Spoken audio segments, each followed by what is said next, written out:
groupement qui est spécifique un petit peu à notre département par rapport aux risques et aux enjeux industriels présents sur ce département. Et c'est un groupement qui est composé de 3 services. Un service qui s'occupe des équipes spécialisées en NRBC, donc du risque chimique, radiologique, biologique et des comptas et anti-pollution. Donc tout ce qui est formation des personnels et gestion des matériels. Un service qui s'occupe de l'accompagnement des industriels, donc pour tout ce qui est exercice POI, relation aussi avec la SNCF et accompagnement des industriels dans la gestion de crise de manière générale. Et un dernier service qui s'occupe de la prévention, tout ce qui est permis de construire et porter à connaissance sur les installations, les ICPE. Donc, c'est notre service qui fait les réponses et qui est en relation directe avec l'EDREAL. Voilà pour la présentation du groupement du risque industriel. Et donc, le groupement, alors moi, ça fait 2 ans que j'y suis, mais auparavant, donc, le groupement a accueilli Cécilia pour un stage en alternance. Donc, Cécilia va se présenter. Et normalement, il y a Michel Ducousseau qui est avec nous. Alors, je ne le vois pas encore, mais il ne va pas tarder. Qui était son maître de stage sur la partie gestion des risques émergents. Il est peut-être caché dans le bureau de Jean-Claude. Hein. Il va certainement arriver. Cécilia? Donc, bonjour à tous et à toutes. Donc, je suis le capitaine Nefati Cécilia. Je travaille au SDIS 06. Je suis en centre de secours sur la commune de Nice. Et donc, comme ça a été dit précédemment, j'ai réalisé mon alternance de master au sein du GRIT, donc du groupement des risques industriels et technologiques. Et mon mémoire était la gestion des risques émergents chez les sapeurs-pompiers. Donc, on peut attaquer. Ouais, j'essaie d'appuyer sur le bon bouton. Alors, comment va se dérouler cette présentation? Déjà, avant de commencer, je voulais vous présenter, bon, je pense que vous connaissez, mais pour ceux qui ne connaissent pas, la sécurité civile en France, donc comment on est organisé et quelles sont nos missions. Ensuite, on rentrera dans le cœur du sujet avec la présentation du mémoire, la gestion des risques émergents, quels sont les risques, quelles sont nos problématiques et les perspectives. Ensuite, on fera un petit état des lieux, parce que bon, mon master, je l'ai fait il y a maintenant 5 ans, donc forcément, ça a évolué. Et enfin, on finira par les axes d'amélioration et un échange. Voilà, si vous avez des questions, on répondra à vos questions.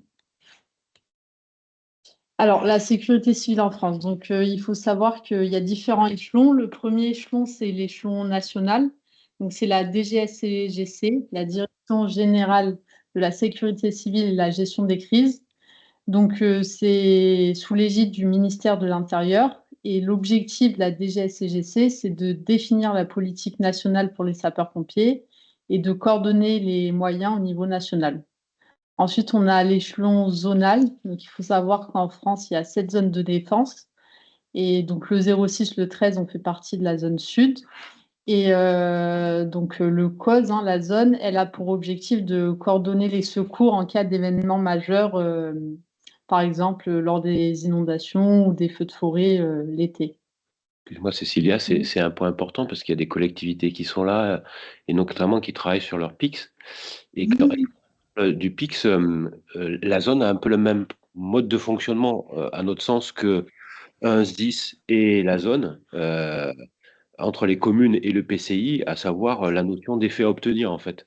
C'est-à-dire que la zone ne prend en aucun cas la direction des opérations ou le COS sur un SDIS, mais ils sont là pour aller chercher des moyens au regard des besoins des SDIS qui sont impliqués sur un événement particulier.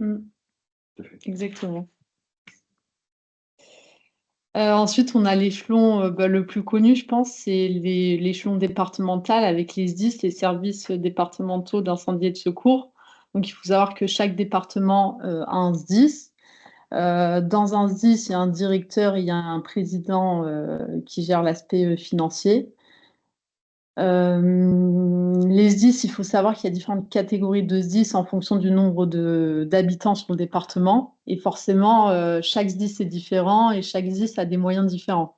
Le SDIS 13 et le SDIS de la Creuse, par exemple, il va avoir des moyens différents, du personnel différent. Et des risques différents. Et des risques différents aussi. Et ensuite, le dernier échelon, c'est l'échelon local, avec les casernes sur nos villes. Au niveau de la doctrine opérationnelle, donc comment intervenir sur nos interventions, c'est la DGSCGC qui va émettre des documents au niveau national et nous, en tant que SDIS, on se doit de décliner ces documents. Parce que forcément, comme dit précédemment, on a tous, on a des risques différents, on a des moyens différents et on se doit de décliner la doctrine nationale à notre échelon départemental. Alors, nos missions, très variées. Donc, on a comme mission la protection des personnes, des animaux, des biens et de l'environnement. Donc, voilà, en gros, on doit protéger un peu tout et tout le monde. Donc, plus concrètement, on a tout ce qui est lié au secours à personne. Donc là, ça va être un peu tout, les malaises, brûlures, blessures, accouchements. Les incendies, tout ce qui est feu urbain, feu de forêt, feu industriel. Donc, on voit qu'à chaque fois, derrière chaque item, au final, on a plusieurs types d'interventions. Et pour chaque type d'intervention, on a une doctrine spécifique. On ne va pas intervenir de la même manière sur un feu urbain que sur un feu de forêt. Ou sur un flamant rose, parce que je vois un flamant rose là. Ou sur un flamant rose, voilà. Et on se doit de maîtriser tout ça. Donc, on a aussi le secours routier, donc tout ce qui est des incarcérations sur un véhicule, sur un poids lourd. On peut aussi intervenir sur des trains, sur le tramway. On a les interventions divers, donc là, pareil, c'est divers, voilà, les ascenseurs, les animaux, les inondations, des ouvertures de portes. Et en plus du courant, on a des spécialistes. Donc là, je vous ai mis quelques exemples. Donc, on a en spécialité le secours nautique, le secours en milieu périlleux, le risque chimique radiologique, les unités de sauvetage, d'appui et de recherche. Donc ça, c'est en cas de tremblement de terre. Et des équipes cynotechniques. Voilà, c'est quelques exemples, mais c'est pour vous montrer la diversité de nos missions. Et sans que ça soit un piège, Lilian, ça représente combien d'interventions dans le département des Bouches-du-Rhône et sur les risques techno, par exemple? Alors, nous, c'est 140 000 interventions annuelles qui sont pour la majorité du secours à personne, ce qui est valable pour tous les départements. Et effectivement, on a la spécificité avec le risque. Voilà, on verra après, voilà. Et le risque industriel, c'est vague parce que c'est difficile de savoir qu'est-ce que l'on considère un risque industriel. Est-ce qu'un feu dans un bâtiment industriel, c'est vraiment du risque industriel ou chimique? Mais sur nos interventions au risque chimique, notre véhicule spécialisé doit sortir un peu moins d'une centaine de fois. Mais après, il y a tout ce qui est incendie qui se rajoute et qui sont difficiles à comptabiliser. Pardon, Cécilia. Non, pas de souci.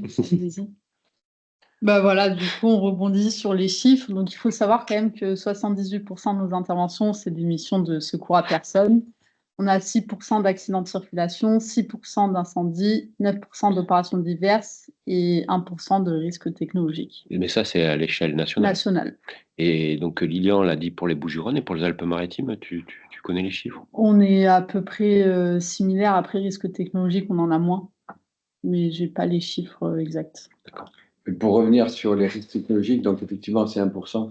Mais c'est difficile à faire réellement des statistiques sur notre intervention en risque industriel parce qu'on voit qu'avec le secours à personne, c'est tellement énorme que même si chez nous, on intervient assez régulièrement dans le milieu industriel sur la zone de fosse ou la gare de triage de Miramas, au final, c'est une petite partie, même si c'est des interventions qui sont souvent de longue durée. On a pu voir sur des interventions comme il y a eu chez Spur cet été, où c'est des interventions, on y reste 24, 48 heures, parce qu'entre les premières actions d'extinction et qu'on passe le feu éteint, il y a du temps. Plus après, l'après-sinistre, notamment on avait eu des problèmes de pollution sur cette intervention. Au final, on a enlevé des barrages qu'on avait dû poser un mois après, quoi. Donc en fait, c'est des interventions, il n'y en a pas énormément, heureusement, mais c'est des interventions qui peuvent durer longtemps, quoi. C'est ce que j'allais dire, ouais. Effectivement, quand tu fais le secours à victime, c'est un VSAV éventuellement, peut-être un véhicule en plus pour des choses un peu plus complexes, ou un VSR en plus pour du routier, mais Mais ça a une durée limitée dans le temps en termes d'action, alors que les feux de forêt, par exemple, ça peut durer plusieurs jours, plus personnel. Et donc, ce qu'il faut savoir aussi, c'est que les sapeurs-pompiers, bon, on est découpés en différents types. On a les sapeurs-pompiers professionnels. Donc, pour entrer sapeur-pompier professionnel, il faut passer un concours national et postuler au sein des SDIS. Donc, ça représente 17% des sapeurs-pompiers. Ensuite, on a les sapeurs-pompiers volontaires. Donc, les sapeurs-pompiers volontaires, c'est pas leur métier, hein. Ils font un métier à côté. Ils viennent en plus sur leur jour de congé prendre des gardes. Et les SPV représentent 78% des sapeurs-pompiers en France. Et ensuite, on a 5% de militaires. Donc, il faut savoir que Paris et Marseille ne sont pas des pompiers civils, ce sont des pompiers militaires. Paris, l'armée de terre, et Marseille, la marine nationale. Et on remercie la BSPP d'être parmi nous aujourd'hui sur cette rencontre thématique. Merci à vous pour l'invitation. Normal. Non, oui, c'est important ce que dit Cécilia, c'est qu'effectivement le secours en France est basé sur la complémentarité des SPP et des SPV. On ne s'en rend pas forcément compte, mais aujourd'hui, sur une garde, enfin je parle des Bouches-du-Rhône, sur 500 personnels de garde par jour, la moitié sont des sapeurs-pompiers volontaires. Donc c'est vrai que c'est quelque chose de bien spécifique à notre pays, donc c'est important de le souligner comme l'a fait Cécilia. Avec effectivement aussi de vraies difficultés d'année en année d'assurer la pérennité de. Oui, oui. de Le ces volontariat, c'est quelque chose qui est dur à maintenir et pour des raisons sociétales. Comme on a quelques élus ou des représentants des collectivités, n'hésitez pas à faire la sensibilisation sur ces sujets-là en complément des SDIS. Je pense que ça peut les aider. Il y a des conventions qui existent entre employeurs pour faciliter la mise à disposition des personnels. Et aussi près, on en a un qui est sapeur-pompier volontaire et qui justement aujourd'hui est de garde.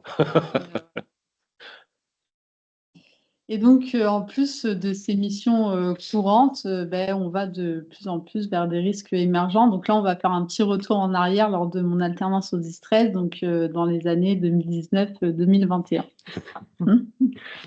C'est pour appuyer sur le bouton, c'est ça? Non. Alors, quel avenir pour la France pour les prochaines années? Donc, il faut savoir qu'à la suite des accords de Paris sur le climat, lors de la COP21, il y a la France qui a émis la programmation pluriannuelle de l'énergie. Donc, c'est la stratégie française pour l'énergie et le climat. Et l'un des axes principaux de ce plan, ça a été la diversification du mix énergétique. Donc, concrètement, les objectifs sont de développer les énergies renouvelables, donc tout ce qui est solaire, éolien, hydraulique, géothermique, biomasse. L'objectif, fin des véhicules thermiques en 2040. Bon, aujourd'hui, cet objectif a été revu, mais c'était le cas en 2019. Et augmenter le soutien financier à la filière hydrogène. Donc concrètement, notre problématique, c'est on est de garde et il y a notre bip qui sonne sur un feu d'éolienne, un feu de véhicule hydrogène ou un feu de panneau photovoltaïque. Qu'est-ce qu'on fait? Quelles sont les réactions dangereuses, les éléments à prendre en compte, nos risques, les ordres qu'on va donner, le périmètre de sécurité, voilà. Qu'est-ce qu'on fait? Là, je fais une petite parenthèse. Cette année-là, personne n'oublie, hein, on a eu le Covid, donc une maladie entre guillemets émergente. Donc pour rappel, 78% de nos interventions, c'est du secours à personne. Donc forcément, on a dû apporter une réponse à ce risque qui personne s'y attendait. Juste si on peut appuyer sur la diapo. Donc voilà, juste une petite parenthèse. Donc la première année, j'ai plus travaillé sur le risque biologique avec le capitaine Diane Borselli. Concrètement, on a dû réaliser les protocoles d'intervention sur le Covid, des prélèvements sur phase cycle, les tests Covid et la formation de nos agents. En plus de ça, on avait le contexte des attentats avec. Il faut savoir qu'aujourd'hui, les terroristes utilisent de plus en plus les armes de guerre chimiques et biologiques. Donc forcément, on doit aussi s'adapter à ça. Donc voilà, j'ai plus travaillé sur ça la première année. Mais là, on va rester focus sur les risques émergents liés aux nouvelles technologies, donc mon Master 2, avec tout ce qui est véhicules à énergie alternative, les éoliennes et les panneaux solaires. Même si effectivement, il ne faut pas vraiment oublier cette première dimension qui fait partie de l'émergence des nouveaux risques, puisqu'il y a tout un tas de maladies qui apparaissent. Et puis, je crois qu'FR Alert a utilisé hier matin dans les Alpes-Maritimes pour le chikungunya. C'est une grande première quand même. Donc, quand on voit qu'il y a eu quand même plus de 400 cas de chikungunya autochtone, c'est pas rien. Donc, je pense que ça peut faire partie des notions de risque émergent également. Effectivement.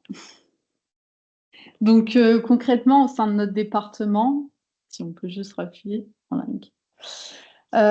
Donc, forcément, donc, au niveau départemental, on a dû réaliser des projets pour répondre aux objectifs nationaux.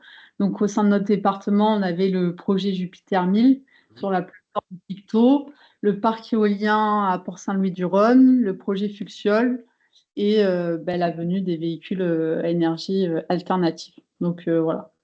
Tu le ferais maintenant, en fait, tu as plein de projets sur Fos-sur-Mer qui sont dans la thématique, parce que carbone, c'est de fabriquer des combien 100 000 ou 150 000 panneaux par an? Je ne sais plus, mais beaucoup. Pour rivaliser avec la Chine.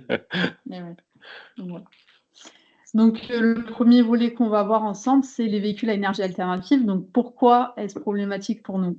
Déjà, il y a plusieurs risques. Qu'est-ce qu'on voit derrière les véhicules à énergie alternative? On a les véhicules électriques hybrides, les véhicules hydrogène, GPL et les poids lourds au GNL. Et en plus de ça, il y a plusieurs modèles, et on va le voir par la suite, en fonction du modèle de véhicule, l'intervention sera différente. Donc, ça nous complexifie encore les choses. Donc, les véhicules électriques et hybrides, il faut savoir qu'on en a à peu près 3,3% d'électriques et 4,4% d'hybrides en France. Et on a deux problématiques sur ce type de véhicule. La première problématique, c'est la problématique liée aux batteries. Donc, pareil, il faut savoir que les batteries, il y a différents types de batteries. Il y a des batteries qui réagissent bien à l'eau, des batteries qui réagissent mal à l'eau. Bon, généralement, sur les véhicules, ce sont des batteries Li-ion qui réagissent bien à l'eau, mais on peut avoir des véhicules avec d'autres types de batteries. Et surtout, notre grosse problématique, c'est l'emballement thermique. Donc, en fait, il faut savoir qu'à partir d'une certaine température ou dès qu'il y a eu un choc sur une batterie, la batterie peut rentrer en emballement thermique. Donc, c'est une réaction exothermique où elle va monter en température et il va falloir près de 24 heures pour l'éteindre. Donc, forcément, c'est une difficulté d'extinction pour nous et également de gestion, parce que quand on est sur l'autoroute A8 et qu'on bloque l'autoroute et qu'il faut trouver des solutions, voilà. Donc, il y a différentes solutions qui sont apportées. Donc, nous, notre objectif, c'est d'immerger la batterie. Donc, après, comme on peut le voir sur les photos, il y a des SDIS qui ont acheté des bennes pour immerger les véhicules. Il y a encore une bâche qui permet d'englober un véhicule et le transporter, ou une lance qui permet de perforer la batterie et de l'immerger. Il y a également Renault qui a fait un travail sur ça et qui nous met à disposition le Fireman Access. C'est un accès qui permet d'immerger le véhicule. Et voilà, cet accès, c'est uniquement sur les Renault, pas sur les autres véhicules. Ensuite, la deuxième problématique, ça va être les câbles haute tension. Donc, lors de nos désincarcérations, on a un risque d'électrocution. Si on peut appuyer juste sur... Oui. Juste sur l'histoire de noyage. Oui. 10-13, 10-06, vous êtes équipé du coup pour faire du noyage comme ça ou... Alors, je réponds pour le 10-13 d'abord. Donc, effectivement, on s'est posé la question sur le noyage, puisque des retours d'expérience indiquent qu'on peut avoir une reprise d'un incendie qui, soi-disant, aurait été éteint, d'un incendie de voiture, jusqu'à 24 heures après. Donc, la consigne, c'est de noyer les véhicules. Il y a des expériences qui ont été faites, notamment par le BNP, qui ont acheté une berce peu similaire, comme on peut le voir sur la photo, et qui ont abandonné cette idée, puisqu'il y avait d'autres complications derrière. Qu'est-ce qu'on fait des eaux de noyage, parce qu'elles sont polluées? Alors, vous allez me dire, quand on fait un feu de voiture électrique et qu'on balance de l'eau sur la voie publique, on ne se préoccupe pas de l'eau de l'extinction. Là, une fois qu'elle est conditionnée, ça paraît difficile de la rejeter comme ça sur la voie publique ou dans l'environnement. Donc, il y avait cette problématique-là. La problématique pour rentrer la voiture dans la benne. Donc, pour tout un tas de raisons, ça n'a pas été retenu.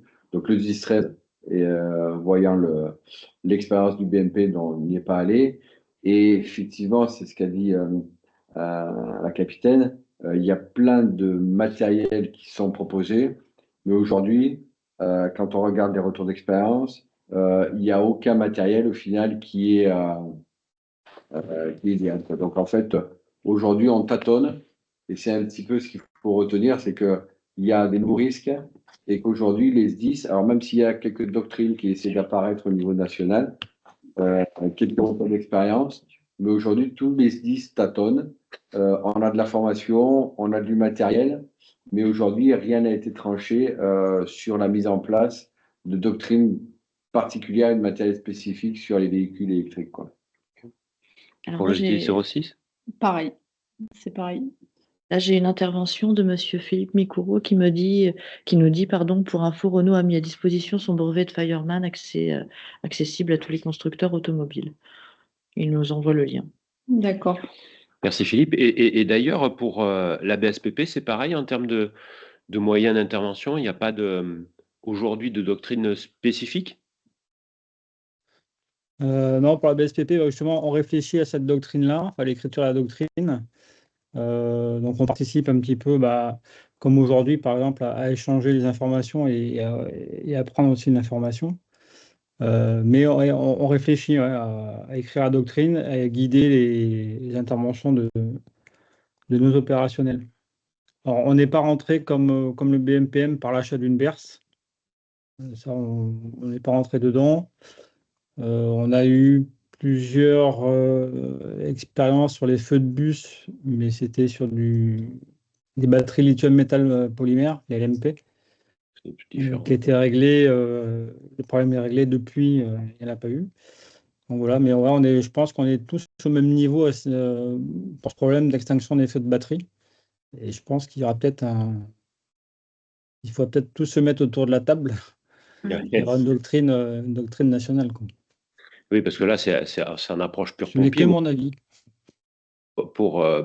Là, c'est une approche pure pompier, c'est comment intervenir, la durée d'intervention, etc. Mais ça a aussi un enjeu important pour la collectivité locale, parce que quand on ferme une voie de circulation, si ça doit durer 24 heures, pour le DOS qu'est le maire, c'est pas sans conséquence potentiellement. Et oui, et l'intervention va au-delà. Enfin, il y a un risque de remballement 24 heures après. Donc après, la voiture, on la met où? Qui la surveille? On ne peut pas dire, ben voilà, un fourgon, pendant 24 heures, tu vas aller à la déchetterie ou quelque part surveiller le véhicule. Enfin, ça immobilise du personnel. Ah, complètement, ouais. Donc voilà. Après, les retours d'intervention, enfin en tout cas je parle pour le 10-13, c'est clair que le nombre de véhicules électriques augmente, le parc, même s'il n'augmente pas assez vite pour certains, mais malgré tout il augmente. Et pour autant, on n'a pas retour des personnels, on n'a pas beaucoup de retours des personnels qui nous disent avoir été en difficulté avec un feu de véhicule électrique. On a quelques exemples, effectivement, j'en ai en tête où l'extinction se passe relativement bien. Par contre, ils ont du mal à finir l'extinction parce que ça reprend toujours. Il y a une petite flamèche qui revient, mais pas dangereuse, quoi, parce que c'est vraiment, elle n'est pas éteinte, le feu de véhicule n'est pas éteint, mais pour autant, il n'y a pas de gros risque d'emballement derrière, quoi. Et par contre, il faut, comme disait Cécilia, qu'est-ce qu'on fait du véhicule? Il faut bien le transporter. Des difficultés parce que les dépanneurs, il y en a certains qui ne veulent pas prendre en charge un véhicule tant qu'il n'est pas fini d'être éteint. Après, il y a les obligations aussi de certains constructeurs automobiles, et c'est comme ça qu'on avait réussi à régler le problème quand c'était arrivé. C'était Citroën, ils sont venus, ils ont pris le véhicule, ils l'ont amené sur un garage et ils l'ont isolé sur le garage, sur une partie à l'écart d'autres véhicules, quoi. Donc, en soi, par rapport au nombre de véhicules et de feux de véhicules que l'on fait tous les jours, pour le moment, on n'est pas trop embêté, en tout cas pour le 10-13, sur les feux de véhicules électriques, quoi. Mais ça me refait penser à il y a 25 ans sur les véhicules GPL qui s'étaient un peu développés. On a eu dans la profession un accident qui a causé la mort d'un intervenant. Et donc là, derrière, on a pris des mesures et chaque département a fait des doctrines particulières. Donc, Ce serait dommage d'en voilà, arriver c'est dommage.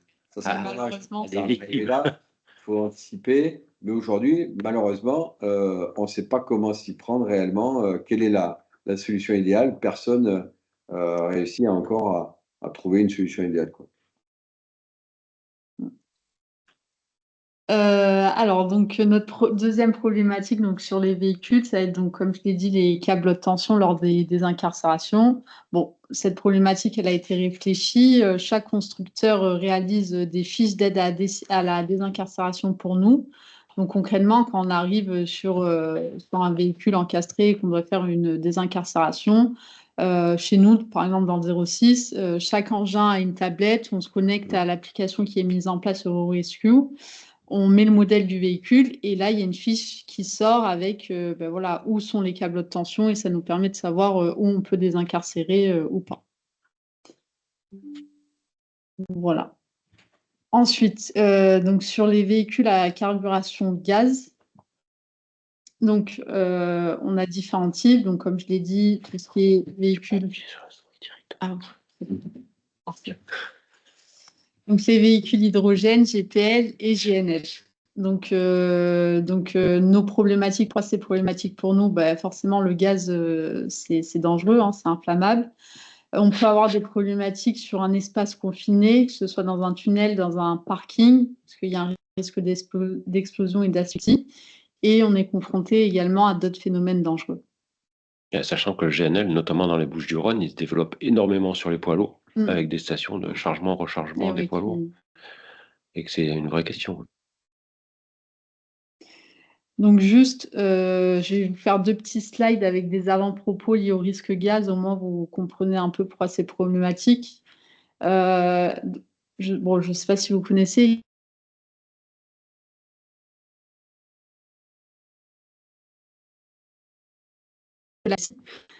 Bon, en gros, il faut savoir qu'à partir d'une certaine concentration, quand on mélange un gaz à l'air, à partir d'une certaine concentration, si on prend l'exemple de cette salle qui est composée d'air, on va ouvrir le gaz et donc on va être dans la première tranche où en fait il y a beaucoup d'air et il n'y a pas assez de gaz. Donc nous, si on arrive en tant que sapeur-pompier, on aura notre détecteur et il y a une alarme qui va sonner parce que forcément il y aura un peu de gaz qui va nous dire attention, nous par exemple dans le 06, il y a une première alerte qui est à 10% de la limite inférieure d'explosivité qui va nous dire attention, vous êtes à 10% de la LIE, il y a du gaz, c'est pas encore dangereux, ça va pas exploser, mais faites attention, il y a du gaz. Ensuite, si on continue d'ouvrir la bouteille, donc il y a le gaz qui se répand dans la salle, on va arriver sur la deuxième tranche où là, en fait, c'est un mélange parfait entre le gaz et l'air. Et en fait, il suffit qu'il y ait une source d'ignition. Ça peut être une étincelle, un bip, un téléphone. Et là, la salle, elle explose. Donc ça, on est entre la LIE et la LSE. Et ensuite, on a la troisième phase qu'on voit sur le graphique, où là, ben, on continue d'ouvrir la bouteille de gaz. Il n'y a plus d'air, il y a trop de gaz. Donc là, le mélange, il ne peut pas être explosif, puisqu'il y a trop de gaz et pas assez d'air. Mais après, il suffit, ben, nous, en tant que pompiers, on arrive, on ouvre une porte, la quantité de gaz diminue, on redescend sur la deuxième tranche avec le mélange parfait, et là, ça explose. Bon, voilà, j'ai essayé de... Mais c'est exactement ça. Et voilà.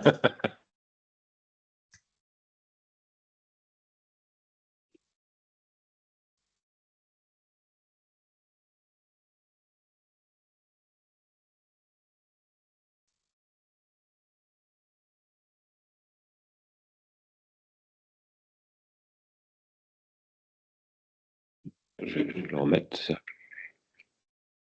Oui. Bon, je vais te le faire. Donc, 2 autres propos. Le blève.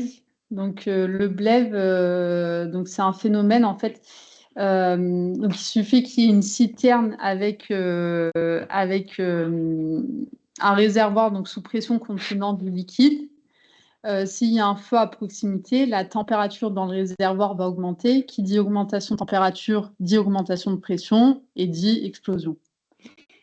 Voilà. Donc ça, c'est le blève. Et ensuite, il y a le deuxième propos, l'UVCE, où là, il suffit qu'il y ait une fuite de matière inflammable qui va créer un nuage de vapeur au-dessus. Et pareil, il suffit qu'il y ait une source d'ignition pour que ce nuage de vapeur explose. Alors, tu as dessiné un bac. Je sais qu'il y a José qui est à la visio, qui est une ancienne Shell. Et il peut y avoir aussi des boil-over sur ces bacs. Effectivement.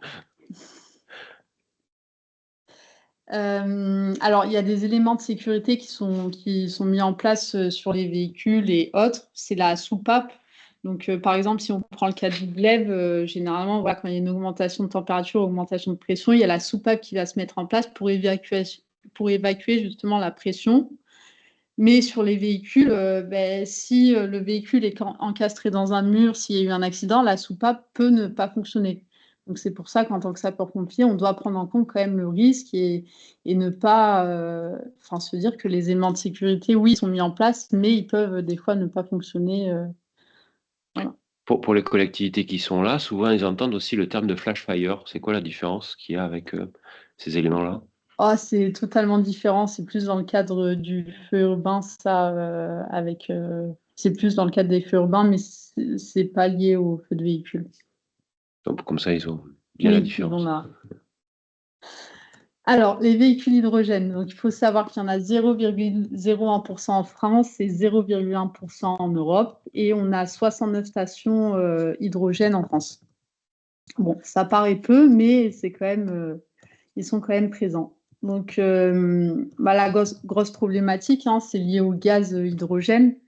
Donc, la première problématique, c'est que c'est une flamme invisible et inodore, comme on le voit sur la petite photo à droite. Donc, on a un feu de véhicule où on voit une petite flamme. Donc, je sais pas, en tant que pompier, on peut dire, bon, ben, ça va, je vais aller dérouler mes tuyaux ou passer.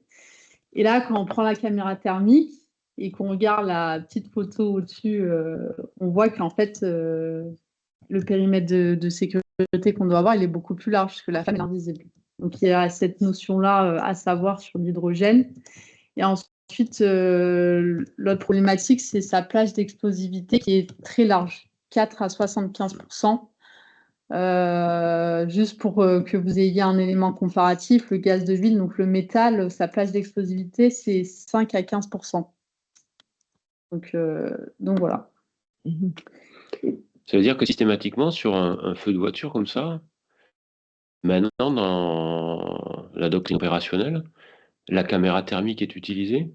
Oui, elle doit être utilisée. Sur un feu de véhicule hydrogène, le premier réflexe à avoir, c'est prendre la caméra thermique. Ah, mais sur le véhicule, tu ne sais pas s'il a l'hydrogène quand tu arrives. Oui, mais on va le voir après. D'accord. On va le voir après. Je voulais aussi apporter ce point-là. Donc, il faut savoir que l'Union européenne a créé un projet, le projet iTunnel, pour justement simuler des accidents de véhicules hydrogène en milieu confiné. Donc, il faut savoir qu'il y avait 13 partenaires, 11 pays, dont la France et le CEA Cadarache qui a participé. Donc, j'avais marqué un résultat en 2022. Donc, aujourd'hui, je me suis un peu renseignée pour voir s'il y a des choses qui ont avancé. Donc, il y a des recommandations qui ont été émises, mais voilà, ces méthodes, elles sont encore en validation scientifique et concrètement, aujourd'hui, il n'y a aucune doctrine officielle ou vraiment des résultats précis qui ont été émis. Ensuite, sur les véhicules au GPL, donc le gaz pétrole liquéfié, donc pour rappel, c'est un mélange de propane et butane. On en a à peu près 0,8% en France, mais il faut savoir que dans d'autres pays, par exemple en Pologne, il y en a 13,1%, et en Italie, qui est quand même un pays frontalier, on est à 7,2%. Donc le risque est quand même présent. Sur ce type de véhicule, forcément, on a le risque d'explosion du réservoir, le blève qu'on a vu précédemment. Donc là, il y a des photos qui illustrent ce phénomène. Et également le risque de fuite du réservoir. Donc, il faut savoir que le GPL, il a une densité élevée. Et donc, s'il y a une fuite du réservoir, le gaz aura plutôt tendance à stagner au sol. Ensuite, sur le gaz naturel liquéfié, donc c'est du méthane et de l'éthane qui est réfrigéré à moins 160 degrés pour que ce gaz soit liquéfié. Donc on en a à peu près 1,5% en France. Et donc notre risque, c'est le risque de nuages froids et explosifs au sol, donc UVCE, également un risque de brûlure cryogénique et le risque d'asphyxie. Oui, c'est le même risque qu'on a autour des installations de stockage de GNL. Oui. Alors, justement, donc la conduite opérationnelle proposée. Donc, on est aujourd'hui toujours donc en attente de doctrines spécifiques et précises sur ce type d'intervention. Mais en attendant, on doit s'adapter. Donc, nous, ce qu'on a mis en évidence, c'est déjà, une fois dès qu'on intervient sur les véhicules, bien identifier quel type de véhicule. Donc, normalement, c'est le code 10 qui nous disent voilà, c'est un véhicule thermique ou électrique. Si le code 10 n'a pas réussi à avoir ces éléments, une fois qu'on arrive sur place, questionner le requérant. On peut aussi, si on peut, observer le véhicule. Généralement, sur les véhicules à gaz, il y a toujours le petit logo je roule au GPL. Donc voilà, bien observer le véhicule. Et sinon, établir un périmètre de sécurité, utiliser la caméra thermique et l'utilisation de 2 lances. Donc une lance qui va éteindre le feu et une deuxième lance qui va soit refroidir le réservoir, soit refroidir la batterie. Après, voilà, il faut savoir que bon, il y a quand même des normes de sécurité qui sont mises en place sur les véhicules. Concernant les réservoirs, ils sont homologués pour résister à des pressions à 3 fois la pression de service. On a les soupapes de sécurité. Et on doit quand même faire attention à tout ça. Et les réservoirs, du coup, ces appareils à pression, est-ce que régulièrement, il est prévu des réépreuves de ces réservoirs ou parce que du coup, on peut avoir un véhicule qui fait 100, on connaît ce qui arrive des véhicules en Europe après, et ils font 100, 150 000 en France, et puis après, ils arrivent dans d'autres pays, ils font 500 000 bornes. Ce qui est appareil sous pression, normalement, c'est tous les 10 ans, et je suis incapable de vous dire si au bout de 10 ans, il y a une obligation pour les véhicules qui contiennent ce type de réservoir, s'ils sont vérifiés, contrôlés. Donc voilà, concernant les véhicules. Ensuite, donc on a travaillé sur un deuxième volet, donc les éoliennes, où là, bon, c'était un peu plus simple, entre guillemets. Il y a un vidéo qui est sorti au niveau national, il y a une doctrine qui est sortie. Donc nous, on n'avait plus qu'à le décliner au niveau départemental. Donc là, on s'est déplacé sur le site, on a fait des photos, on a fait des vidéos, on a fait des manœuvres également, pour qu'on ait vraiment une doctrine la plus simple et la plus simple et la plus technique pour nos pompiers. Donc il y a 3 volets. Le premier volet, donc secours à personne. Donc concrètement, s'il y a une personne, un travailleur qui fait un malaise dans la nacelle, donc concrètement, la marche à suivre, c'est l'arrêt de l'éolienne. On fait intervenir notre équipe spécialisée milieu périlleux. Donc il faut savoir que sur des éoliennes, il y a des points d'ancrage qui ont été faits spécialement pour nous. Et il y a une petite chose aussi à retenir, c'est que si on doit utiliser un défibrillateur, il faut qu'on mette un isolant sous la personne. Ah oui, sinon, Sinon, il y a du monde qui risque d'être au courant. C'est ça. Mais voilà, c'est des petits détails qu'on doit connaître. Sur tout ce qui est lutte contre les incendies, donc en cas de feu d'une éolienne, bon, malheureusement, on ne va rien pouvoir trop faire vu la hauteur. Ce qu'on doit faire, voilà, c'est le périmètre de sécurité, 1,2 fois la hauteur. S'équiper d'appareils respiratoires isolants, parce que l'éolienne a des composés pas très bien pour nous. Et la mise à l'abri de l'éolienne. Et pour autant, sur un incendie, là, on voit bien la fumée. 1,2 fois la hauteur, ça c'est le périmètre de sécurité pour la protection des personnels intervenants. En revanche, la fumée, elle va beaucoup, beaucoup, beaucoup plus loin, quoi. Après ça, oui, mais le 1,2 fois la hauteur, c'est pour le risque de chute si elle tombait, si elle tombe ou s'il y a des pales qui tombent. Et enfin, le troisième volet étudié, c'est tout ce qui est lié à la protection de l'environnement. Donc, en cas de fuite d'huile sur une éolienne. Donc là, on a identifié les différents types de produits auxquels on pourrait être soumis. Et forcément, qui dit fuite d'huile dit intervention des équipes spécialisées risques chimiques. Et donc, ça veut dire qu'il n'y a pas de bac de rétention au pied des éoliennes, alors? Non. Et enfin, le dernier volet, les panneaux solaires. Donc, pareil, on a une doctrine nationale qui a été réalisée. Donc, plus simple pour nous. On n'avait plus qu'à la décliner. Pareil, on est allé sur place, on a pris des photos, on a discuté avec des constructeurs. Donc, il faut savoir qu'il y a deux types de panneaux. On a les panneaux solaires thermiques et les panneaux photovoltaïques. Nous, le plus risqué, entre guillemets, pour nous, c'est les panneaux photovoltaïques, puisqu'il y a le risque lié à l'électricité. On peut appuyer encore une fois. Donc, sur ce type d'intervention, bien identifier le type de panneau, sécuriser. Et pour tout ce qui est extinction, on va utiliser un jet du fusée à 5 mètres et on va faire attention aux eaux d'écoulement liées au risque électrique. Donc, ça veut dire que sur ces installations-là, quand elles sont autorisées, même à simple déclaration, il y a une DECI qui est imposée à l'exploitant ou pas? Alors, pas forcément. Enfin, là, parce que sur les panneaux solaires, on en voit à tous les niveaux. On en voit chez les particuliers. Ouais. Il n'y a rien qui est imposé. On les voit sur les ombrières, sur les parkings. Là, c'est soumis parfois à déclaration. Et maintenant, on rencontre aussi les champs de panneaux photovoltaïques, où là, c'est des hectares de panneaux photovoltaïques qui sont positionnés. Et en termes de DCI, oui, là, on demande, il y a de mémoire, mais c'est 2 citernes de 120 mètres cubes, et avec un accès au site, et des OLD et des pistes qui contournent, et les panneaux, je crois que c'est qu'il y ait des bandes de 100 mètres de longueur maxi et qui soient séparées par une bande de 5 mètres. Donc il y a des règles de construction spécifiques sur les champs de panneaux photovoltaïques qui intègrent la DECI. D'accord. Et j'ai entendu effectivement les OLD, effectivement les obligations légales des débroussaillements, parce qu'il est vrai que l'objectif, c'est quand même qu'il n'y ait pas de feu de broussailles dessous, quoi. Tout à fait, mais bon, on avait prévu d'en parler après, par la suite, mais on peut en parler maintenant. Ces panneaux photovoltaïques, bon, déjà, c'est un risque de départ d'incendie supplémentaire.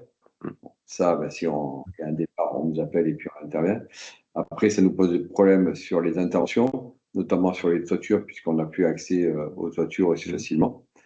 Bon, mais en tout cas, les doctrines opérationnelles sont données, c'est ce qu'a dit Cécilia. Et après, sur les champs de panneaux photovoltaïques, ça nous pose des problèmes, parce que ça peut être lié au départ d'incendie, avec les végétations, comme tu disais tout à l'heure, les OLD qui doivent être respectés, mais qui ne le sont pas forcément, d'autant plus que ce n'est pas facile, puisqu'en général, les panneaux photovoltaïques sont à 1,50 m de hauteur. Donc après, pour débroussailler dessous, c'est pas forcément évident. Alors, je sais qu'ils commencent à faire des machines spécifiques qui travaillent, qui peuvent travailler en partie basse. Il y en a qui font venir des animaux pour brouter. Mais pas des chèvres, parce que sinon elles vont monter sur les panneaux. Ouais, mais enfin, il y a des, enfin, il y en a qui débroussaillent avec les chèvres. Ah ouais. Ouais. Mais en tout cas, c'est une problématique parce qu'on n'est pas serein, et je sais qu'un de ces quatre, les OLD ne sont pas respectés. Et ça peut être soit lié à un départ d'incendie sur le panneau et puis qui mettent le feu à la forêt, si les OLD ne sont pas respectés, ou le contraire, c'est un feu d'espace naturel qui se propage et qui viennent mettre le feu à un panneau photovoltaïque, enfin à un champ de panneaux photovoltaïques. Donc pour nous, c'est des enjeux supplémentaires. Et aujourd'hui, sur le département des Bouches-du-Rhône, puisque comme je disais, c'est mon service qui étudie ces dossiers, il y a pratiquement 1 ou 2 dossiers par semaine qui arrivent sur des installations photovoltaïques, quoi. C'est énorme, ça prend vraiment une grosse ampleur. Tout à l'heure, tu parlais de carbone, l'usine, enfin la méga factory qui pourrait être installée sur Fos, dont on a étudié le dossier. Je ne sais pas si ça va se faire ou pas, mais en tout cas, il y a vraiment aujourd'hui une accélération du photovoltaïque en France peut-être, mais en tout cas dans le département. Donc c'est un enjeu en termes d'intervention que l'on doit prendre en compte. Et puis, enfin, je vois quand je fais le comparatif de ce que l'on peut faire en accompagnement des collectivités locales qui sont notamment présentes, quand on travaille sur l'objet OLD typiquement, on regarde les enjeux, on regarde pas effectivement cette notion-là, la présence de champs photovoltaïques à proximité qui pourraient être source d'ignition pour un incendie ou qui pourraient subir l'incendie en type NATEC. Donc, ça sera peut-être des choses à regarder de notre côté avec les collectivités pour être sûr que au niveau plan communal de sauvegarde, il y ait cette réflexion-là qui soit menée. Et je dis, le panneau photovoltaïque se développe partout. On a même des projets. Alors, il y a l'agrivoltaïque aussi, Oui. où sur des agriculteurs, sur des champs, notamment des vergers, parce que le soleil, c'est bien apparemment, mais il en faut pas trop. Donc, ils recouvrent une partie de leur champ avec des cultures dessous de panneaux photovoltaïques. Et on a des volières aussi qui sont donc ils font des toitures avec des animaux dessous. On a le canal de Provence aussi, qui veut recouvrir une partie de son canal de panneaux photovoltaïques. Et on a, pour terminer, des étangs ou des lacs, notamment à Pérols chez nous, où il y a des grands champs de panneaux photovoltaïques qui sont sur l'eau. Il y a les gravières aussi dans le 04, pas loin du CEA de Cadarache. Les anciennes gravières, quand elles sont plus utilisées, qui sont pleines d'eau, et du coup, ils ont couvert l'intégralité de la gravière, enfin du lac, que ça a formé de panneaux photovoltaïques. Voilà, donc le panneau photovoltaïque, ouais, c'est un risque émergent qui est bien installé sur le territoire des Bouches-du-Rhône. Et on intervient régulièrement sur des feux de panneaux photovoltaïques. Et forcément, les risques évoluent encore et encore, hein. Donc là, on peut évoquer les risques climatiques, les méga-feux, les inondations, les canicules. Alors, on est dans le thème, hein. 17 000 hectares en France, 30 000 hectares en Espagne, 50 000 hectares en Portugal. Ouais, on peut en parler. Les inondations, on a bien vu, là, ça fait en 15 jours, 3 semaines, ça fait quand même 2 fois que les Bouches-du-Rhône, on prend un peu costaud quand même. Et pas que les Bouches-du-Rhône, mais bon, on a vu comme on était mouillé dans le Bouches-du-Rhône, ça faisait longtemps que c'était pas arrivé. Et oui. Donc effectivement, c'est des vrais sujets. Canicule, de toute façon, maintenant c'est tous les ans. Donc, c'est ça. Pareil, les risques urbains, donc il y a de plus en plus de nouveaux bâtiments à haute performance énergétique, donc ils vont utiliser des matériaux différents, des bâtiments à structure complexe, donc voilà, il faut qu'on ait l'habitude de travailler sur ce nouveau type de bâtiment. Et enfin, aussi des nouvelles technologies de batterie. Là, je me suis un peu renseignée. On parle aujourd'hui, en projet, les batteries solides, des batteries à flux redox. Donc voilà, tout ça pour vous dire que les nouvelles technologies ne nous attendent pas pour évoluer, quoi. Et c'est l'histoire de l'être humain, c'est-à-dire qu'il invente des choses et puis il va pas forcément jusqu'au bout, hein. La première voiture, qui était très, très, très, très bien à fort longtemps, c'était bien d'attacher le chauffeur, en fait, pour éviter qu'il soit écrasé. Et puis après, on a attaché son passager plus tard, et puis bien longtemps plus tard, on a accroché les enfants à l'arrière, et puis même les passagers arrière. Donc c'est vrai que l'être humain invente des choses qui lui facilitent la vie, mais va pas forcément jusqu'au bout du chemin en termes de sécurité ou de protection des personnes et des biens. Donc voilà, comme vous avez pu le comprendre, concrètement, nos difficultés, c'est que nous n'avons pas toutes les doctrines, mais les risques sont là et font qu'évoluer aussi rapidement. Si on peut appuyer. Donc au niveau national, donc il faut savoir que la DGSCGC, avant qu'elle sorte des doctrines, il faut que ces doctrines soient validées. Il faut qu'il y ait une coordination avec d'autres ministères, d'autres entités. Et forcément, donc les délais augmentent. Il y a également un manque de retour d'expérience. Et aussi des priorités publiques. Aujourd'hui, les attentats, les feux de forêt, la crise sanitaire, la DGSCGC a dû travailler sur ces priorités-là. Et donc forcément, au niveau départemental, donc forcément, donc nous, on doit s'adapter avec de la formation interne, des retours d'expérience locaux et une veille technologique. que voilà, c'est pas toujours évident de tenir au courant tous nos personnels. Et si on se rappelle, 78% des pompiers, c'est des pompiers volontaires, donc ils sont pas là tout le temps. Et voilà, quand même des problématiques pour nous, la formation. Et dans les groupes de la sécurité civile, puisque j'ai le plaisir d'y participer, comme le système, la BNP notamment, elles viennent de sortir. Les risques émergents font partie quand même des résultats du Beauvau, comme piste de réflexion menée. Mais pour moi, les textes de ces Beauvau sont au stade de la réflexion. Le stylo n'a pas été encore écrit. Ces écrire n'est pas encore arrivé, mais ça fait partie des choses aussi qui ont clairement été identifiées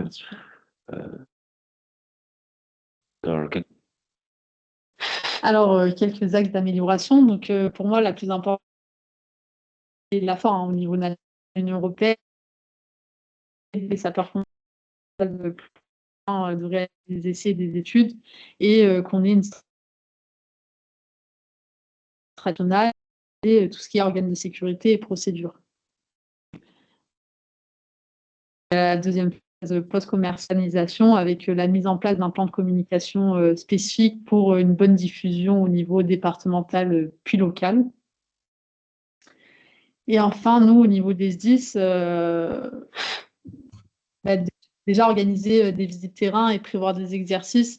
Voilà, si on sait que, par exemple, on a la caserne de Fos-sur-Mer et qu'il y a le projet Jupiter à proximité, voilà, aller visiter, faire des exercices, et même en tant qu'industriel, si on sait qu'on a de nouvelles technologies ou de nouveaux processus, ne pas hésiter à aller voir la caserne et dire venez visiter, venez vous entraîner.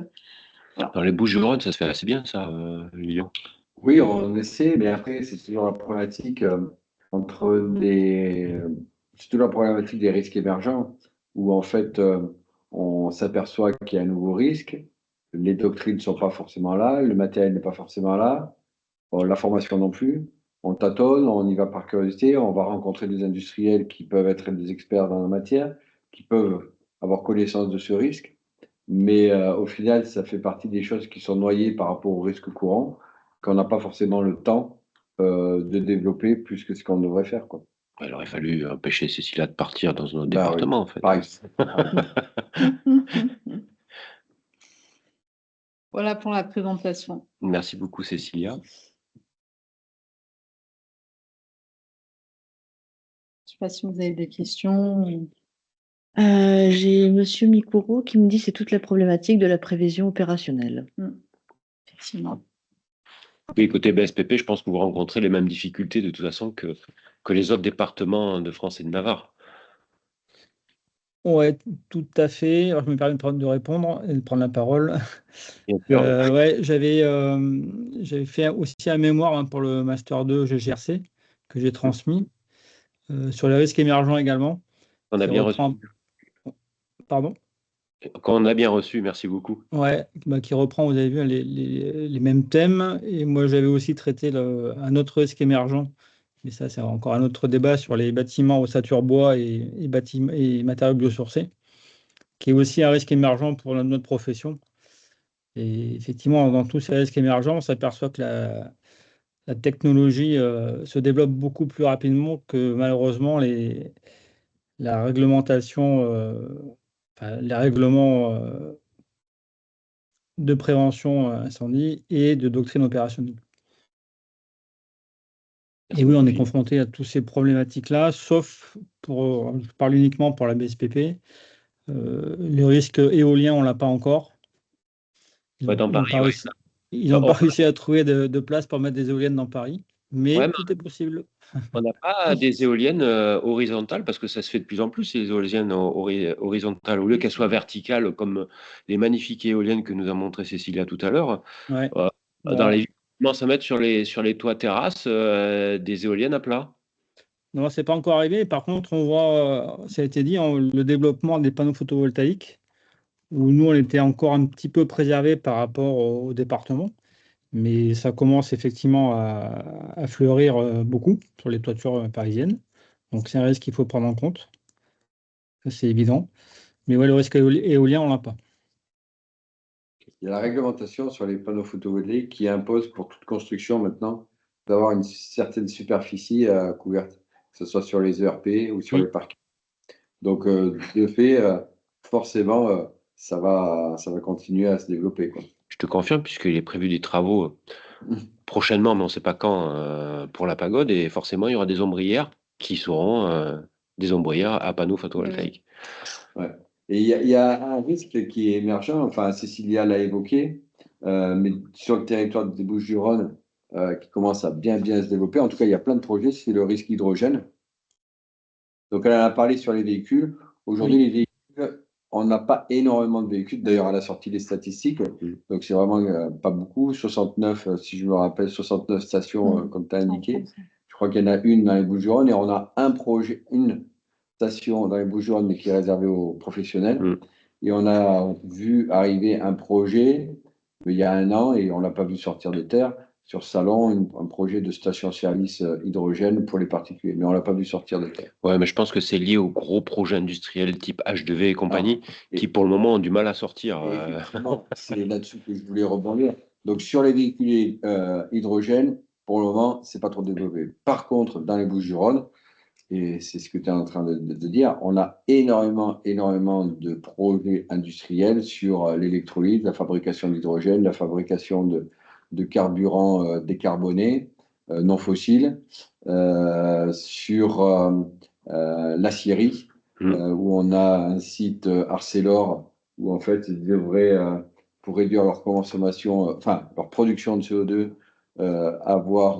injecter de l'hydrogène dans leur process, arrêter un haut fourneau. Donc, on a énormément de projets. Il y a aussi le projet Barmar, donc un gros pipe qui devrait partir de Barcelone et arriver jusqu'à Marseille pour approvisionner la zone industrielle de Fos en hydrogène. Donc, il y a beaucoup de projets. Sachant que les canalisations de transport en hydrogène, c'est pas un petit sujet en fait. Parce que la moindre microfuite, vu la taille de la molécule. Bah, c'est la petite molécule que tu as de souligner. À table, Mendeleïev, c'est le premier. Donc, beaucoup de projets sur l'hydrogène. Nous, au niveau du SDIS, on a prévu on a un plateau technique sur le risque industriel qui s'appelle le SFERI. SFERI, qui veut dire Centre de formation sur le risque industriel et d'entraînement sur le risque industriel, où on doit créer un atelier sur le risque hydrogène pour former nos propres agents. À Fos-sur-Mer ? À Fos-sur-Mer. Nos propres personnels, mais aussi le secteur industriel sur ce risque-là, puisque l'hydrogène, il y a bien des spécificités. Cécilia en avait parlé, la flamme, on ne la voit pas. Donc, en fait, il y a tout un tas de formations à faire sur ce nouveau risque qui arrive, quoi. Donc, on est en train de se mettre en place. Mais comme je disais tout à l'heure, enfin, c'est pas ma conclusion, mais c'est vrai que sur ces risques, à chaque fois, on tâtonne par rapport à la formation, par rapport au choix des matériels, par rapport au choix des doctrines. On ne sait pas si c'est des technologies qui vont se développer ou finalement qui peuvent faire un pchit, qui vont s'arrêter parce que pour différents problèmes, des problèmes aussi politiques, parce qu'une fois, on part sur une technologie, puis après, la technologie, elle est abandonnée pour une autre technologie. Donc, on ne sait pas ce que va faire l'avenir. Mais par contre, on s'aperçoit que finalement, on est quand même toujours un petit peu en retard, que les technologies se développent et que nos doctrines ne sont pas encore prêtes, quoi.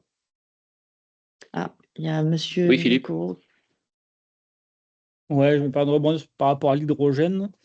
Pour le coup, sur la plaque parisienne, ça commence à se développer sérieusement. Donc, on avait déjà des stations de taxi qui étaient à l'hydrogène depuis quelques années, qui se développent. Et là, il vient d'ouvrir une centrale hydrogène, donc de fabrication, stockage, distribution, pour une flotte de bus hydrogène et une flotte de bennes ardeurs ménagères. C'est sur un site de traitement des déchets, d'ordures, hein. Et sur ce même site-là, ils ont rajouté donc, cette centrale hydrogène. Donc forcément, le risque va s'accentuer. Et il y a d'autres projets qui sont prévus en plaque parisienne, petite couronne et grande couronne. Donc c'est un risque qui, je pense, va se développer. Et Au vous niveau, avez- toujours sur des flottes, ce qu'ils appellent captives industrielles, hein, pas pour le citoyen lambda qui aura son véhicule hydrogène. Mais on est concerné sur notamment des taxis qui, même s'ils n'ont pas le droit de le faire, stationnent leur véhicule en parc stationnement couvert. Ouais. Donc le risque, il est présent et on n'est pas forcément informé.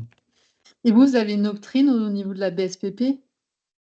On a une doctrine, je suis en train de l'écrire justement, qui reprend principalement la doctrine GPL, hein, parce que c'est quand même assez similaire. Vous parliez tout à l'heure de la caméra thermique, ça c'est indispensable. Donc tous nos chefs d'équipe sont équipés de caméras thermiques. Et effectivement, on accentue là-dessus, sur la détection à la prise d'appel de l'énergie de la carburation du véhicule. Donc ça, c'est fait systématiquement, ce qui permet au chef d'agrément de savoir logiquement sur quelle carburation il part. Et Mais ça, d'anticiper. c'est comme quand moi j'étais au Marin-Pompier de Marseille, c'est-à-dire que la BSPP, l'avantage, c'est que c'est 100% de professionnels, en fait, puisque c'est que des Oui, militaires. ça, pour nous, c'est confort, bien évidemment, c'est confort. C'est sûr qu'on n'a pas le souci des pompiers volontaires qu'il faut former, qu'il faut entretenir. Enfin, nous, c'est sûr que c'est 100% professionnel. Merci pour l'intervention. De rien. Alors, pour les activités locales qui sont là, hein, je vois qu'il y en a plusieurs. Je vois Luc qui se cache pour la ville de Marseille. C'est un vrai sujet. Du coup, Luc, je ne sais pas ce que tu retires de ce qui a pu être dit ce matin, par exemple.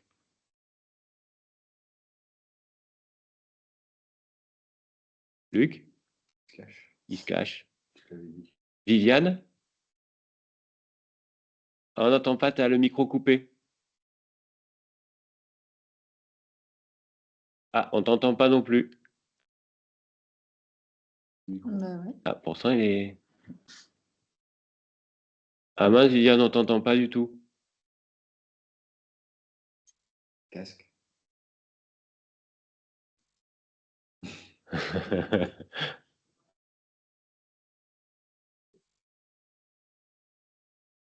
Donc Viviane Bonaffi qui travaille à la mairie de Grasse et en charge le PCS et le PIX sur la 4G.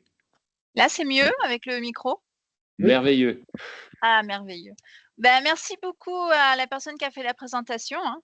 Comme on dit, derrière un homme, il y a toujours une grande femme, donc merci. C'est la solidarité féminine.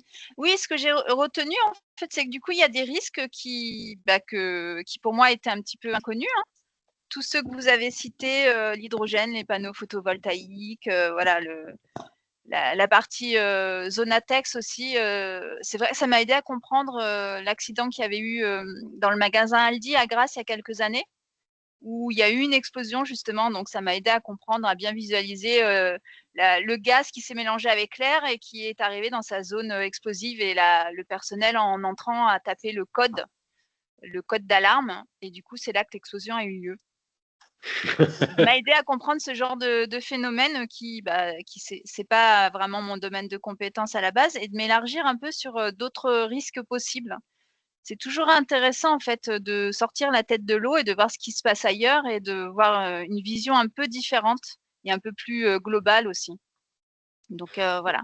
Donc c'est pour ça que je tiens à faire les thématiques du cyprès, parce qu'on a toujours cette vision un peu plus large, avec des gens qui sont vraiment pointus dans le domaine de leurs compétences. Donc c'est ça qui est intéressant. Et nous, on se nourrit un peu de tout ce qui est dit à droite, à gauche, avec vos compétences à tous. Donc un grand merci. Les coupures. Là, ça marche plus. Ouais, comme ça, c'est mieux. Ah, ça marche plus. Alors, chez nous. Pardon, c'est nous qui avons eu un problème, a priori. Non, mais le mien, il marche pas tout le temps, mon casque. D'accord. En tout cas, merci beaucoup, Viviane. Mais ça veut dire aussi que pour les sujets que l'on traite en ce moment, ça donne plein d'idées. Je pense que ça peut être intéressant aussi d'en discuter. Comme Cécile a dit, en fait, c'est bien qu'il y ait une discussion à l'échelon local entre le centre de secours et la collectivité. Et ça peut être intéressant éventuellement de nouer un dialogue tant Ville-de-Grâce que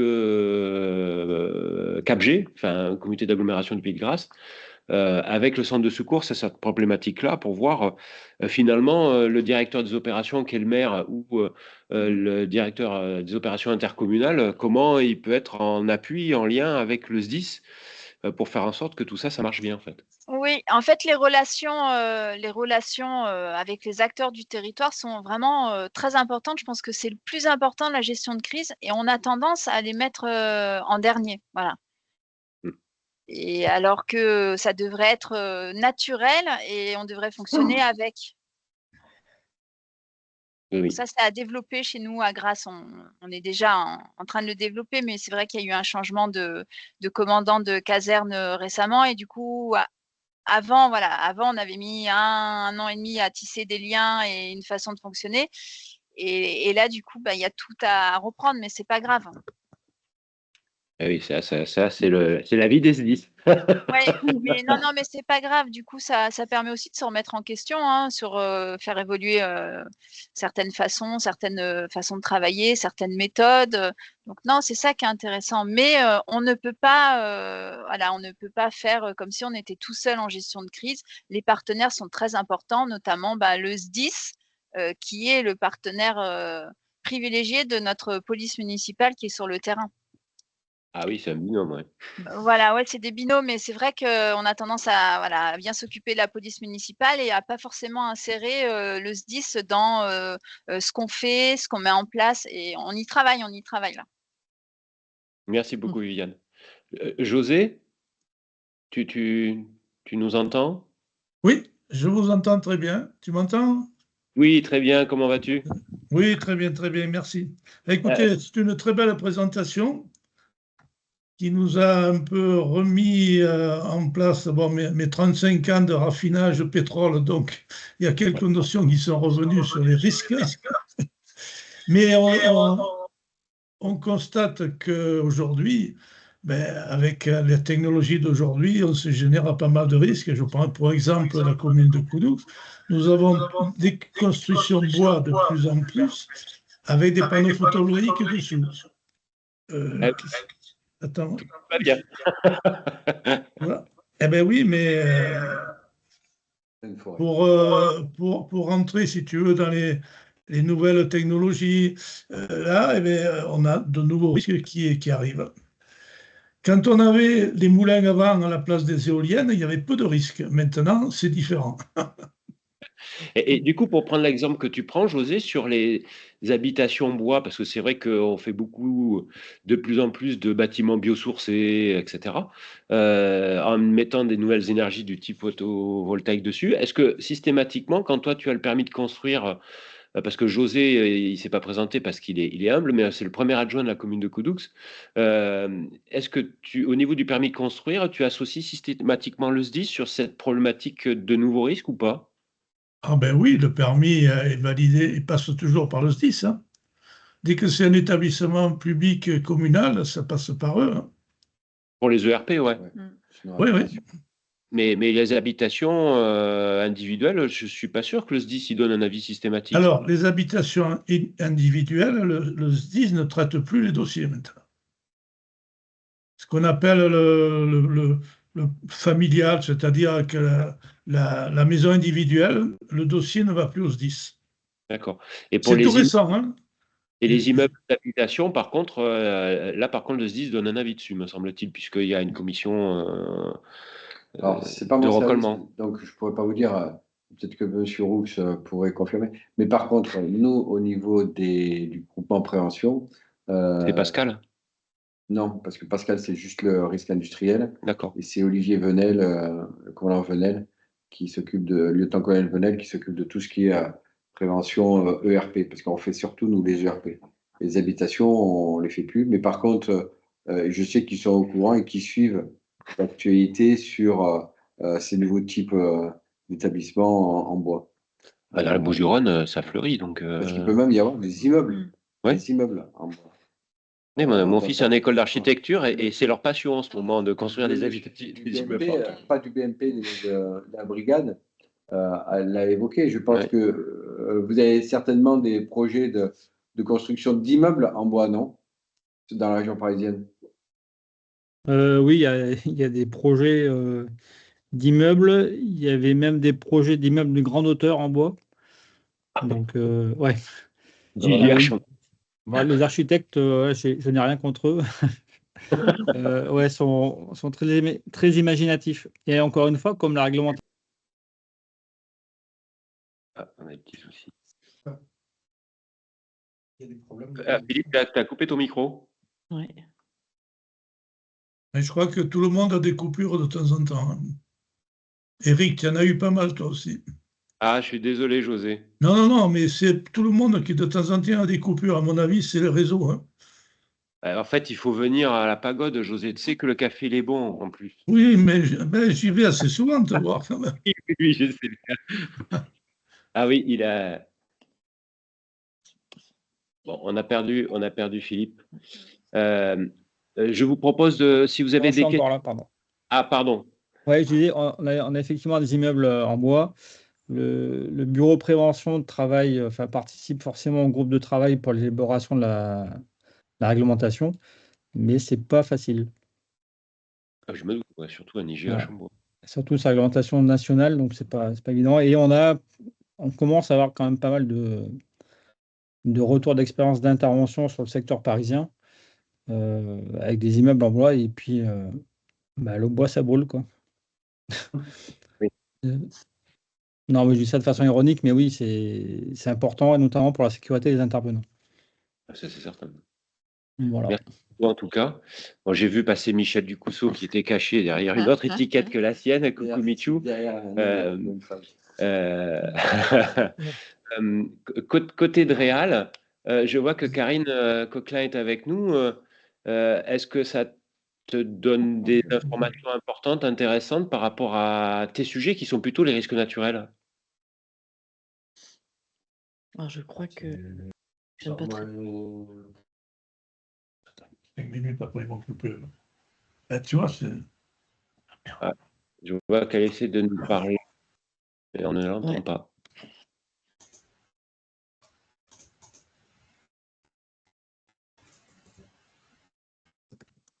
C'est Michel qui veut parler. Michel, tu veux parler? Vas-y. Oui, bonjour à tout le monde. Oui, merci, merci pour cette restitution qui correspond à ces 2 années que Cécilia a fait au sein de notre groupement. Effectivement, on s'était posé la question pour le service départemental des Bouches-du-Rhône, c'est comment on aborde ces nouvelles énergies et vis-à-vis des doctrines qui ne sont pas encore stabilisées. On a commencé, nous, par le biais de cette alternance et également de notre alternant, on a commencé à vouloir identifier clairement quels sont les risques pour lesquels les sapeurs-pompiers et les autres corps de métier vont se retrouver confrontés avec la problématique. Au départ, c'était les problématiques liées au feu de batterie sur les véhicules, mais après, l'hydrogène et d'autres nouvelles énergies. C'est pas facile pour un stagiaire, un alternant, et même pour nous de faire un accompagnement. Et un accompagnement qui a été fait avec un encadrement au plus juste, parce que pour intégrer des alternants sur ces projets majorants, il faut arriver à les accompagner chez les industriels, chose qui n'est pas facile, mais le résultat est là, puisque finalement, on a pu avoir une visibilité du risque, et ça nous a permis, à l'heure d'aujourd'hui, Lilian est par le confirmer, à avoir maintenant des actions, je dirais maintenant, de formation un peu, avec notre centre de formation lié au risque industriel, et je pense que c'est une bonne chose. tout n'est pas parfait. Dernièrement, j'ai participé dans la Vienne à la problématique liée sur les feux de batterie. Il y a encore du travail à faire, puisque pour l'avoir vu en essai, aucune batterie lithium-ion ne réagit, même si elle est du même lot, par exemple. On va chauffer ces batteries pour créer un emballement, et il n'y a aucune batterie qui va réagir pareil. Et c'est toute la difficulté de cette thématique-là sur les feux de batterie et bien d'autres. Je confirme également sur ce que j'ai entendu, c'est que toutes les interventions liées à l'hydrogène, nos sapeurs-pompiers, mais je pense que c'est la doctrine nationale aussi, doit intervenir avec une caméra thermique, puisque le peu de temps où l'hydrogène est évacué par les dispositifs de sécurité sur un feu de véhicule, ça va durer quelques secondes.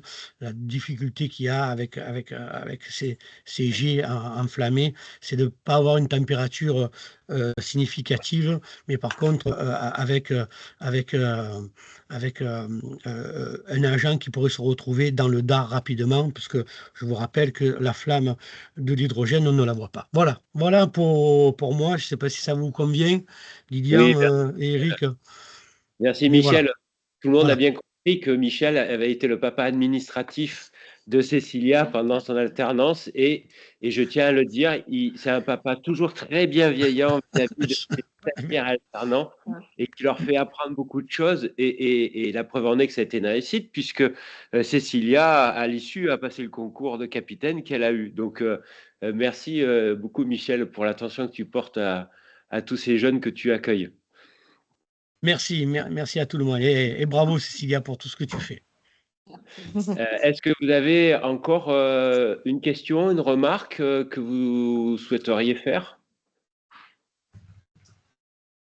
Écoutez, merci beaucoup pour cette rencontre thématique. Il y en a qui vont arriver prochainement sur d'autres sujets et pour lesquels vous allez recevoir les invitations prochainement. À noter sur vos agendas, on n'a pas encore la date, mais une qui pourrait intéresser particulièrement les collectivités, c'est RRF, donc le réseau de radio du futur, qu'on est en train de caler pour la fin de l'année, puisque quand même on a très souvent cette discussion avec les collectivités, comment faire en sorte de pouvoir avoir la garantie de pouvoir continuer à travailler avec les opérationnels. Et donc, on a eu un échange pas plus tard qu'hier avec le SDIS 13, qui sont nos compagnons de fortune sur bien des sujets, la proximité créant l'amour. Et donc, du coup, on est en train de caler ça pour la fin de l'année. Et bien évidemment, Delphine reviendra vers vous pour vous faire passer toutes ces dates. Et donc, il y en a un certain nombre. On va en organiser également une avec la DRAL PACA, mais on va essayer de faire le lien avec la DRAL Occitanie, parce que ce n'est pas la même organisation, pour permettre à chacun de bien comprendre quel est le rôle de la DREAL. Tout le monde croit savoir ce qu'est une DREAL, ou ce qu'elle fait, ou ce qu'elle ne fait pas. Et on se rend compte au travers des commissions nationales des débats publics qui ont été organisés à FOS que c'est pas si clair que ça en fait. Et donc on a convenu avec Pierre Monteiller, qui est le chef du SPR pour la DRAL PACA, d'avoir une présentation du rôle et les missions de ce service de l'État, qui est extrêmement vaste, extrêmement large, pour que chacun d'entre vous puissiez avoir une information sur ce qui est réalisé par la DRAL. Voilà dans les quelques éléments d'information que je voulais vous donner. Et bien évidemment, on est à votre disposition. N'hésitez pas à revenir vers nous. Et puis, on vous souhaite une bonne fin de journée, un bon vendredi et un bon week-end, en espérant qu'il ne soit pas trop pluvieux comme le week-end dernier. Merci beaucoup. Au revoir. Merci à vous. Bon week-end à tous. Merci. Au revoir. Merci, au revoir. Au revoir. Ça serait quand celle de l'Adria?